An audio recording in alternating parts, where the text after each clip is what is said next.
South Africa New Zealand বিশ্বকাপ semifinal. কানার ভাই অন্ধকেও যদি জিজ্ঞেস করেন কে ফেভারিট, চোখ বন্ধ করে বলে দেবে সাউথ আফ্রিকা ফেভারিট। কিন্তু ম্যাচটা যখন নকআউট এবং প্রতিপক্ষ দলটা নিউজিল্যান্ড, তখন সাউথ আফ্রিকার পিলে চমকে না ওঠার কোনো কারণ নেই। এই পর্যন্ত বিশ্বকাপে যে 3বার নকআউট ম্যাচ নিউজিল্যান্ডের বিপক্ষে সাউথ আফ্রিকা খেলেছে, প্রত্যেকটা হেরেছে। 2011 আমাদের মিরপুরে 49 রানে হার, সবশেষ চ্যাম্পিয়ন্স ট্রফিতে 50 রানে হার। ইন বিটুইন 2015 সালে অকল্যান্ডের ইডেন পার্কে 4 উইকেটে হার নিউজিল্যান্ডের বিপক্ষে। ওই ম্যাচে অকল্যান্ডে নিউজিল্যান্ডের মাঠে ছিলাম 2015 বিশ্বকাপে।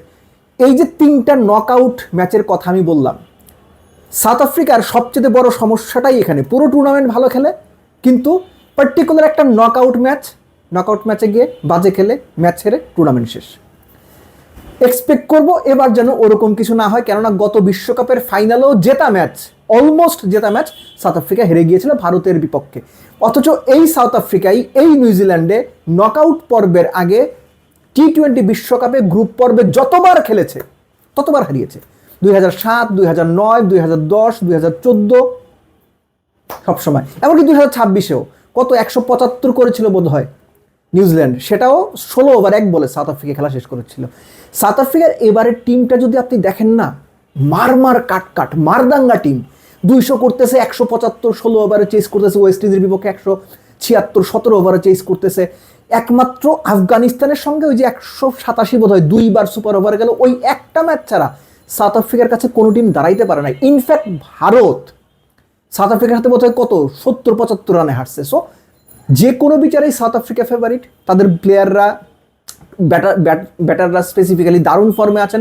পেসারদের কথা যদি বলেন, আপনার লুঙ্গি এনগিডি 12 উইকেট পাইছে, করবিন বশ 11 উইকেট পাইছে, তারপর মার্কো ইয়ান্সের 11 উইকেট পাইছে। সব মিলে একদম ফর্মিডেবল সাইড। আর সাউথ আফ্রিকার ফিল্ডিংয়ের কথা ভাই আলোচনা নাই করি, ছোটোবেলা থেকেই শুনে আসতেছি যে সাউথ আফ্রিকা পৃথিবীর সেরা ফিল্ডিং সাইড। এখন আরও অনেক টিম ভালো ফিল্ডিং সাইড হিসেবে তৈরি হয়েছে, কিন্তু সাউথ আফ্রিকা ফিল্ডিংয়ের দিক থেকে। নিউজিল্যান্ড অলওয়েজ ডার্ক হর্স, এই কথাটা আমি সবসময় বিশ্বাস করি। নিউজিল্যান্ড টিমটা এমন টিম, আপনি কখনো তাদের রাইট অফ করতে পারবেন না। কোন দিন দেখবেন গ্লেন ফিলিপস খেলে দিচ্ছে, কোন দিন দেখবেন সেইফার্ট খেলে দিচ্ছে, কোন দিন দেখবেন 6 নম্বরে নেমে ড্যারেল মিচেল খেলে দিচ্ছে। আবার যেদিন দেখবেন কেউ খেলা নাই, 5-6 জন আউট হয়ে গেছে, মিচেল স্যান্টনার টুক করে 40-45 রান করে দলের রানকে 160-65 পর্যন্ত নিয়ে গেছে।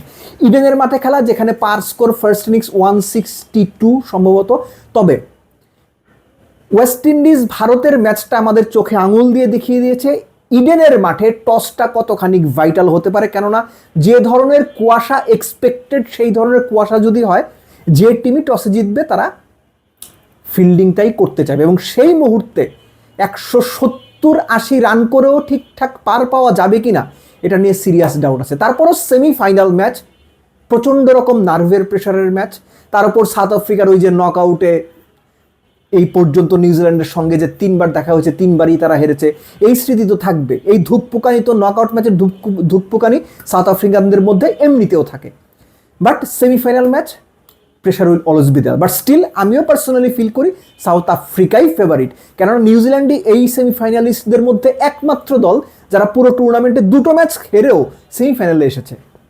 So expecting a nail biting entertaining South Africa New Zealand semifinal. আপনার বাজিকে সাউথ আফ্রিকা নাকি নিউজিল্যান্ড অবশ্যই কমেন্ট বক্সে জানাবেন। বাট নিউট্রাল সমর্থক হিসেবে আমরা সবাই সম্ভবত একটা কাট একদম অ্যাড্রেনালিনের চূড়ান্ত সীমায় নিয়ে যাওয়া এরকম একটা সেমিফাইনাল ম্যাচই এক্সপেক্ট করব।